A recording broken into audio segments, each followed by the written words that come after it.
आपका स्वागत है। इन दिनों चैंपियंस ट्रॉफी चल रही है और हर तरफ क्रिकेट का माहौल है। क्रिकेट में सेंचुरी का रोमांच क्या होता है, ये तो हम सब भली भांति जानते हैं। लेकिन आज मैं आप सब से क्रिकेट नहीं, बल्कि भारत ने स्पेस में जो शानदार सेंचुरी बनाई है, उसकी बात करने वाला हूं। पिछले महीने देश इसरो के 100वें रॉकेट की लॉन्चिंग के साक्षी बने हैं।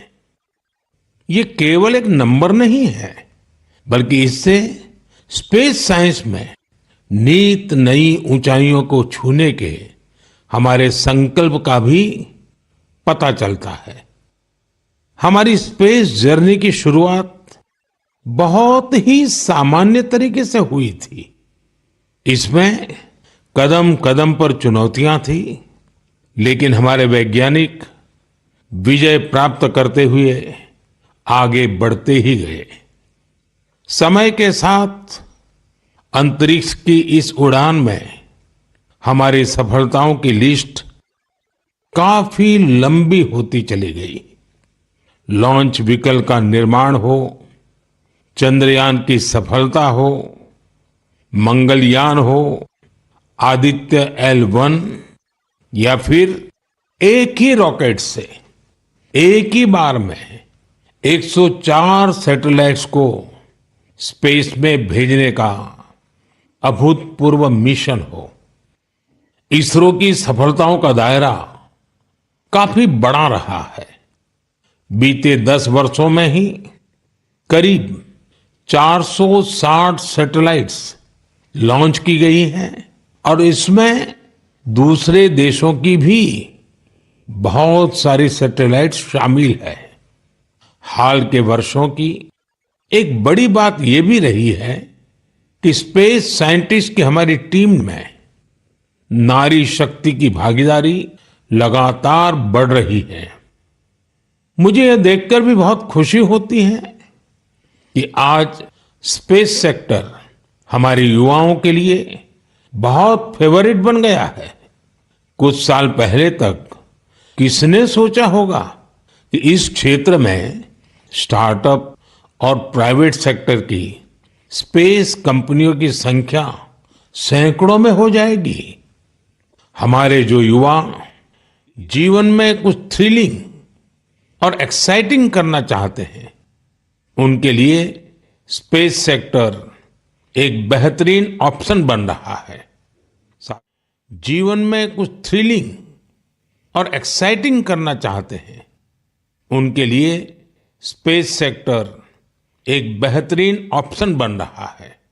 साथियों, आने वाले कुछ ही दिनों में हम नेशनल साइंस डे मनाने जा रहे हैं।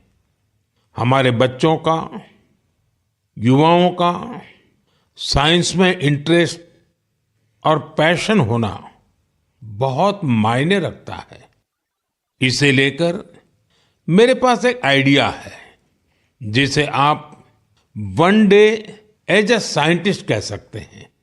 यानी आप अपना एक दिन एक साइंटिस्ट के रूप में, एक वैज्ञानिक के रूप में बिताकर देखें। आप अपनी सुविधा के अनुसार, अपनी मर्जी के अनुसार कोई भी दिन चुन सकते हैं। उस दिन आप किसी रिसर्च लैब, प्लेनेटोरियम या फिर स्पेस सेंटर जैसी जगहों पर जरूर जाएं। इससे साइंस को लेकर आपकी जिज्ञासा और बढ़ेगी। स्पेस और साइंस की तरह एक और क्षेत्र है जिसमें भारत तेजी से अपनी मजबूत पहचान बना रहा है। ये क्षेत्र है AI, यानी आर्टिफिशियल इंटेलिजेंस। हाल ही में मैं AI के एक बड़े सम्मेलन में हिस्सा लेने के लिए पेरिस गया था। वहां दुनिया ने इस सेक्टर में भारत की प्रगति की खूब सराहना की। हमारे देश के लोग आज AI का उपयोग किस किस तरह से कर रहे हैं, इसके उदाहरण भी हमें देखने को मिल रहे हैं। अब जैसे तेलंगाना में आदिलाबाद के सरकारी स्कूल के एक टीचर थोड़ासम कैलाश जी हैं।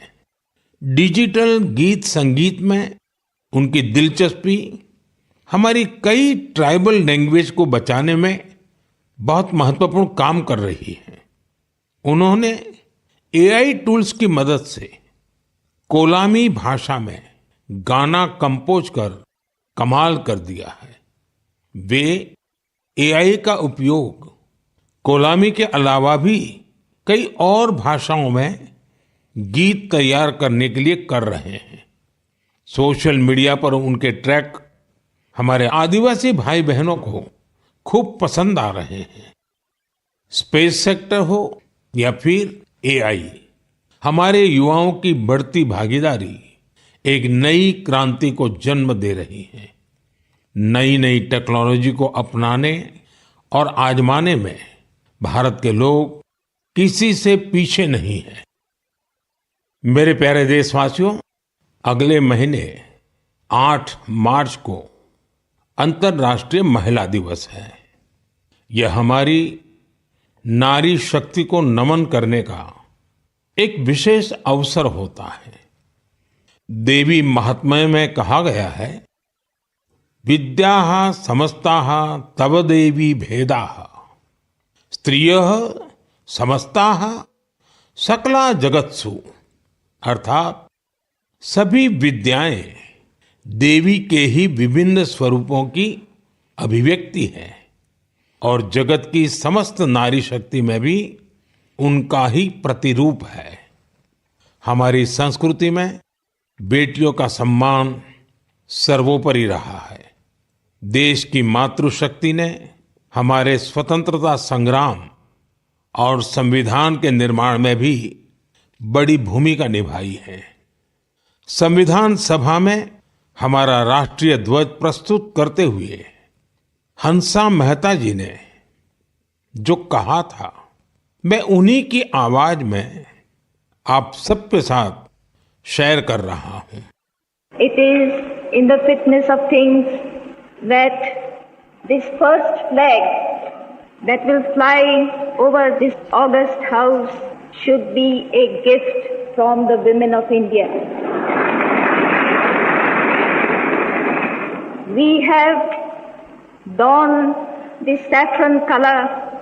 We have fought, suffered and sacrificed in the cause of our country's freedom. We have today attained our goals. In presenting this symbol of our freedom, we once more offer our services to the nation. We pledge ourselves to work for a great India, for building up a nation that will be a nation among nations.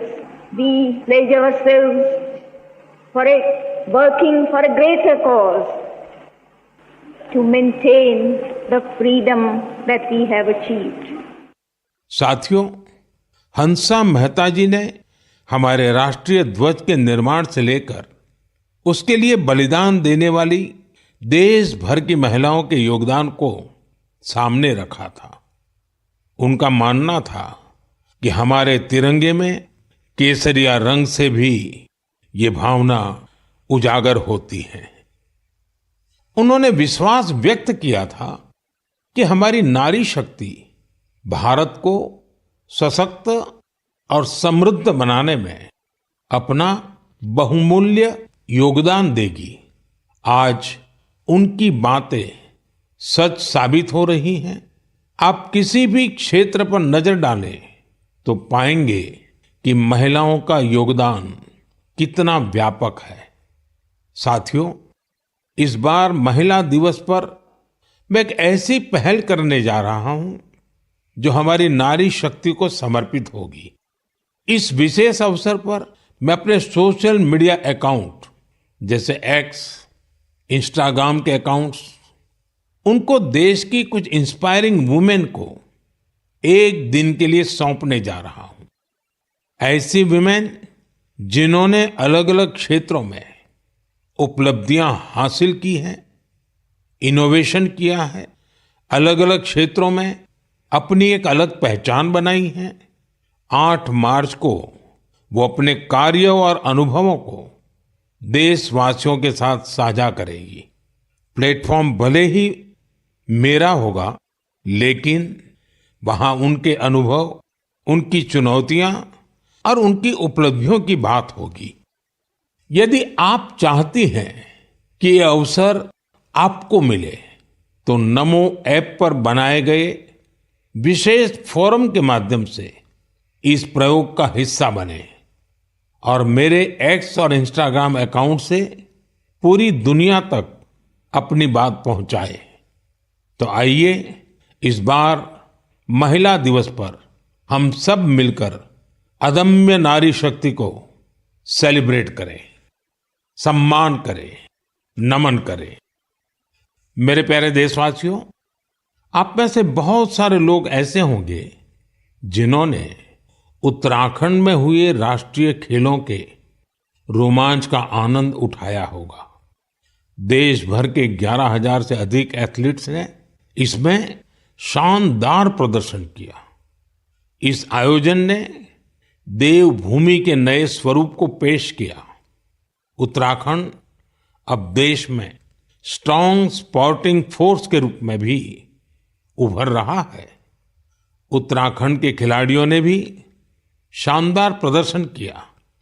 इस बार उत्तराखंड 7वें स्थान पर रहा। यही तो power of sports है, जो individuals और communities के साथ साथ पूरे राज्य का कायाकल्प कर देती है। इससे जहां भावी पीढ़ियां प्रेरित होती हैं, वहीं कल्चर ऑफ एक्सेलेंस को भी बढ़ावा मिलता है। साथियों, आज देश भर में इन खेलों के कुछ यादगार प्रदर्शनों की खूब चर्चा है। इन खेलों में सबसे ज्यादा गोल्ड मेडल जीतने वाली सर्विसेज की टीम को मेरी बहुत बहुत बधाई। राष्ट्रीय खेलों में हिस्सा लेने वाले हर खिलाड़ी की भी मैं सराहना करता हूं। हमारे बहुत से खिलाड़ी खेलो इंडिया अभियान की देन है। हिमाचल प्रदेश के सावन बरवाल, महाराष्ट्र के किरण मात्रे, तेजस सिरसे या आंध्र प्रदेश की ज्योति याराजी, सबने देश को नई उम्मीदें दी हैं। उत्तर प्रदेश के जेवलिन थ्रोअर सचिन यादव और हरियाणा की हाई जंपर पूजा और कर्नाटका की स्विमर धिनिधि दे सिंधु ने देशवासियों का दिल जीता। इन्होंने 3 नए राष्ट्रीय रिकॉर्ड बनाकर सबको चौंका दिया। इस बार के राष्ट्रीय खेलों में टीनेज चैंपियंस, उनका नंबर हैरान करने वाला है। 15 साल के शूटर गेविन एंटनी, यूपी की हैमर थ्रो खिलाड़ी 16 साल की अनुष्का यादव, मध्य प्रदेश के 19 साल के पोल वाल्टर देव कुमार मीणा ने साबित किया कि भारत का स्पोर्टिंग फ्यूचर बेहद प्रतिभावान पीढ़ी के हाथों में है। उत्तराखंड में हुए नेशनल गेम्स ने ये भी दिखाया कि कभी हार ना मानने वाले जीतते जरूर है। कंफर्ट के साथ कोई चैंपियन नहीं बनता। मुझे खुशी है हमारे युवा एथलीटों के डिटर्मिनेशन और डिसिप्लिन के साथ भारत आज ग्लोबल स्पोर्टिंग पावर हाउस बनने की ओर तेजी से आगे बढ़ रहा है। मेरे प्यारे देशवासियों, देहरादून में नेशनल गेम्स की ओपनिंग के दौरान मैंने एक बहुत ही अहम विषय उठाया है, जिसने देश में एक नई चर्चा की शुरुआत की है। ये विषय है ओबेसिटी, यानी मोटापा। एक फिट और हेल्दी नेशन बनने के लिए हमें ओबेसिटी की समस्या से निपटना ही होगा। एक स्टडी के मुताबिक आज हर 8 में से 1 व्यक्ति ओबेसिटी की समस्या से परेशान है। बीते वर्षों में ओबेसिटी के मामले दोगुने हो गए हैं, लेकिन इससे भी ज्यादा चिंता की बात यह है कि बच्चों में भी मोटापे की समस्या 4 गुना बढ़ गई है। WHO का डेटा बताता है कि 2022 में दुनिया भर में करीब 250 करोड़ लोग ओवरवेट थे, यानी आवश्यकता से भी कहीं ज्यादा वजन था। ये आंकड़े बेहद गंभीर है और हम सभी को सोचने पर मजबूर करते हैं कि आखिर ऐसा क्यों हो रहा है। अधिक वजन या मोटापा कई तरह की परेशानियों को, बीमारियों को भी जन्म देता है। हम सब मिलकर छोटे छोटे प्रयासों से इस चुनौती से निपट सकते हैं। जैसे एक तरीका मैंने सुझाया था, खाने के तेल में 10% 10% की कमी करना। आप तय कर लीजिए कि हर महीने 10% कम तेल उपयोग करेंगे। आप तय कर सकते हैं कि जो तेल खाने के लिए खरीदा जाता है, खरीदते समय ही अब 10% कम ही खरीदेंगे। ये ओबेसिटी कम करने की दिशा में एक अहम कदम होगा। मैं आज मन की बात में इस विषय पर कुछ स्पेशल मैसेज भी आप लोगों से शेयर करना चाहता हूं। शुरुआत ओलंपिक मेडलिस्ट नीरज चोपड़ा जी से करते हैं, जिन्होंने खुद सफलतापूर्वक ओबेसिटी पर काबू पाकर दिखाया है। सभी को नमस्ते, मैं नीरज चोपड़ा आज आप सभी को बताना चाहता हूं कि हमारे माननीय प्रधानमंत्री श्री नरेंद्र मोदी जी ने मन की बात में इस बार ओबेसिटी के बारे में चर्चा की है, जो हमारे देश के लिए बहुत ही अहम मुद्दा है।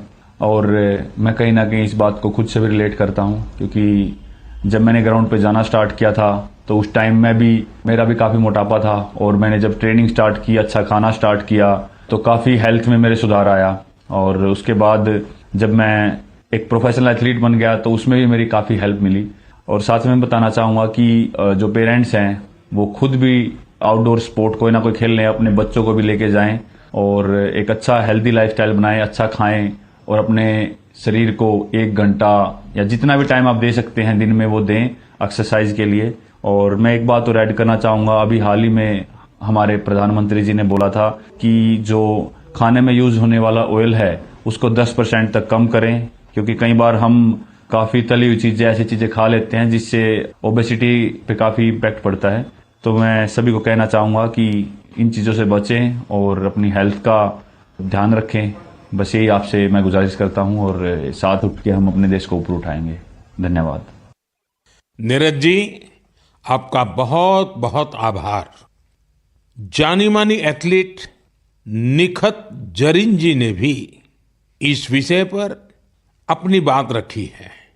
हाय, मेरा नाम निखत जरीन है और मैं 2 टाइम्स वर्ल्ड बॉक्सिंग चैंपियन हूँ। जैसे कि हमारे प्रधानमंत्री नरेंद्र मोदी जी ने मन की बात में ओबेसिटी को लेकर जिक्र किया है, and I think it's a national concern. हमें अपनी हेल्थ को लेकर सीरियस होना चाहिए, बिकॉज मोटापा जितनी जल्दी से फैल रहा है हमारे इंडिया में, उसको हमें रोकना चाहिए और कोशिश यही करनी चाहिए कि हम जितना हो सके हेल्दी लाइफस्टाइल फॉलो करें। मैं खुद एक एथलीट होके कोशिश करती हूँ कि मैं हेल्दी डाइट फॉलो करूँ, बिकॉज अगर मैंने गलती से भी अनहेल्दी डाइट ले लिया या मैंने ऑयली चीजें खा ली तो जिसकी वजह से मेरे परफॉर्मेंस पे इम्पैक्ट पड़ता है और मैं रिंग में जल्दी थक जाती हूँ। एंड मैं कोशिश यही करती हूँ कि मैं जितना हो सके एडिबल ऑयल जैसी चीजों को मैं कम इस्तेमाल करूँ और उसकी जगह हेल्दी डाइट फॉलो करूँ और डेली फिजिकल एक्टिविटी करूँ, जिसकी वजह से मैं हमेशा फिट रहती हूँ। एंड आई थिंक हम जैसे कॉमन लोग जो है तो डेली जॉब पे जाते हैं, काम पर जाते हैं, एंड आई थिंक हर किसी को हेल्थ को लेकर सीरियस होना चाहिए और कुछ ना कुछ डेली फिजिकल एक्टिविटी करनी चाहिए, जिसकी वजह से हमें बीमारियों जैसे हार्ट अटैक है और कैंसर जैसे बीमारियों से हम दूर रहे और अपने आप को फिट रखें, क्योंकि हम फिट तो इंडिया फिट। निखत जी ने वाकई कुछ अच्छे पॉइंट्स बताए हैं। आइए अब सुनते हैं डॉक्टर देवी शेट्टी जी का क्या कहना है। आप सभी जानते हैं वे एक बहुत ही सम्मानित डॉक्टर हैं जो इस विषय पर निरंतर काम कर रहे हैं। I would like to thank our Honorable Prime Minister for creating an awareness about obesity in his most popular Mann Ki Baat program. Obesity today is not a cosmetic problem. It is a very serious medical problem. Majority of the youngsters in India today are obese. The main cause of obesity today is poor quality of food intake, especially excess intake of carbohydrates, that is rice, chapati and sugar, and of course large consumption of oil. Obesity leads to major medical problems like heart disease, high blood pressure, fatty liver and many other complications. So my advice to all the youngsters, start exercising, control your diet and be very, very active and watch your weight. Once again, I would like to wish all of you very, very happy, healthy future. Good luck and God bless. साथियों, खाने में तेल का कम उपयोग और obesity से निपटना यह केवल पर्सनल चॉइस नहीं है, बल्कि परिवार के प्रति हमारी जिम्मेदारी भी है। खान पान में तेल का अधिक इस्तेमाल हार्ट डिसीज, डायबिटीज और हाइपरटेंशन जैसी ढेर सारी बीमारियों की वजह बन सकता है। अपने खान पान में छोटे छोटे बदलाव करके हम हमारे फ्यूचर को स्ट्रॉन्गर, फिटर और डिसीज फ्री बना सकते हैं। इसलिए हमें बिना देर किए इस दिशा में प्रयास बढ़ाने होंगे। इसे अपने जीवन में उतारना होगा। हम सब मिलकर इसे खेल खेल में बहुत प्रभावी रूप से कर सकते हैं। जैसे मैं आज मन की बात के इस एपिसोड के बाद 10 लोगों को आग्रह करूंगा, चैलेंज करूंगा कि क्या वो अपने खाने में ऑयल को 10% कम कर सकते हैं, और साथ ही उनसे ये आग्रह भी करूंगा कि वो आगे नए 10 लोगों को ऐसा ही चैलेंज दे। मुझे विश्वास है इससे ओबेसिटी से लड़ने में बहुत मदद मिलेगी। साथियों, क्या आप जानते हैं कि Asiatic lion, Angul, pygmy hogs और लायन टेल मैकाक, इसमें क्या समानता है? इसका जवाब है कि ये सब दुनिया में कहीं और नहीं पाए जाते हैं, केवल हमारे देश में ही पाए जाते हैं। वाकई हमारे यहाँ वनस्पति और जीव जंतुओं का एक बहुत ही वाइब्रेंट इकोसिस्टम है, और ये वन्य जीव हमारे इतिहास और संस्कृति में रचे बसे हुए हैं।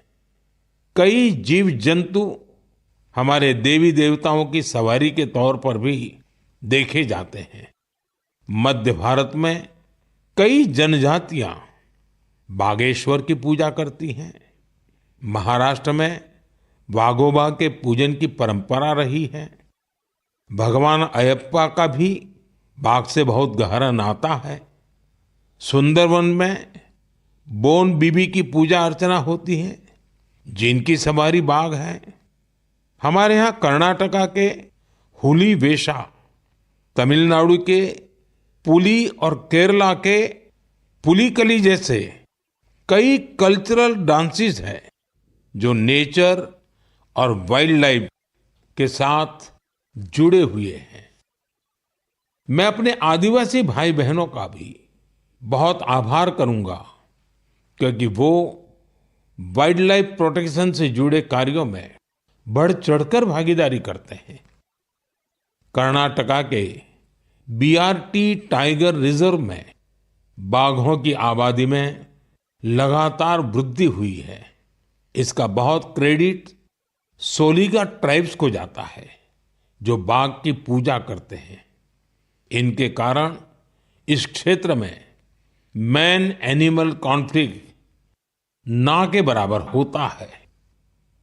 गुजरात में भी लोगों ने गीर में एशियाटिक लायंस की सुरक्षा और संरक्षण में महत्वपूर्ण योगदान दिया है।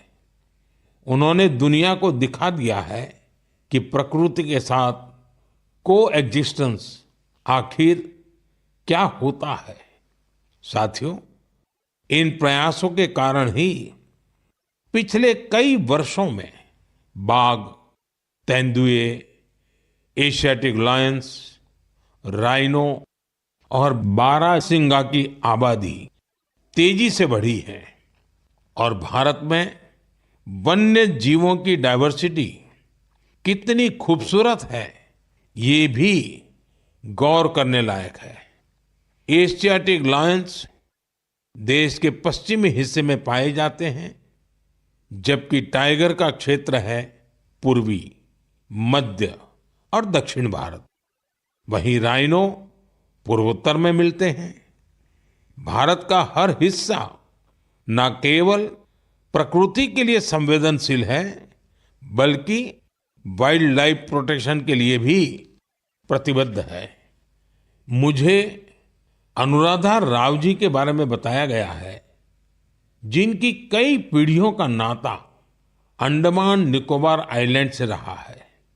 अनुराधा जी ने कम उम्र में ही एनिमल वेलफेयर के लिए खुद को समर्पित कर दिया था। 3 दशकों से उन्होंने हिरण और मोर की रक्षा को अपना मिशन बनाया। यहाँ के लोग तो उन्हें डियर वुमेन के नाम से बुलाते हैं। अगले महीने की शुरुआत में हम वर्ल्ड वाइल्ड लाइफ डे मनाएंगे। मेरा आग्रह है कि आप वाइल्ड लाइफ प्रोटेक्शन से जुड़े लोगों का हौसला जरूर बढ़ाएं।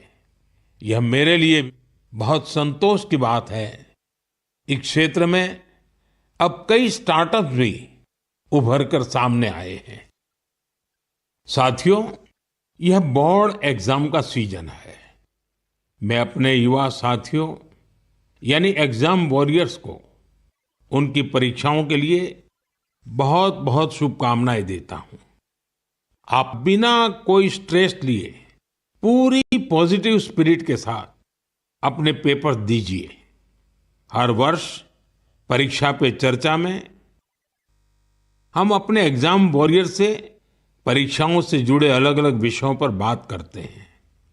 मुझे खुशी है कि अब ये कार्यक्रम एक संस्थागत रूप लेता जा रहा है, इंस्टीट्यूशनलाइज हो रहा है। इसमें नए नए एक्सपर्ट्स भी जुड़ते चले जा रहे हैं। इस साल हमने एक नए फॉर्मेट में परीक्षा पे चर्चा करने का प्रयास किया। एक्सपर्ट्स के साथ 8 अलग अलग एपिसोड भी शामिल किए गए। हमने ओवरऑल एग्जाम से लेकर हेल्थ केयर और मेंटल हेल्थ के साथ खान पान जैसे विषयों को भी कवर किया। वहीं पिछले टॉपर्स ने भी अपने विचार और अनुभव सभी के साथ शेयर किए। बहुत से युवाओं, उनके पेरेंट्स और टीचर्स ने इस बारे में मुझे पत्र लिखे हैं। उन्होंने बताया है कि ये फॉर्मेट उन्हें बहुत ही अच्छा लगा है क्योंकि इसमें हर विषय पर विस्तार से चर्चा की गई। इंस्टाग्राम पर भी हमारे युवा साथियों ने इन एपिसोड को बड़ी संख्या में देखा है। आप में से बहुत सारे लोगों को इस कार्यक्रम का आयोजन दिल्ली की सुंदर नर्सरी में किया जाना यह भी बहुत पसंद आया।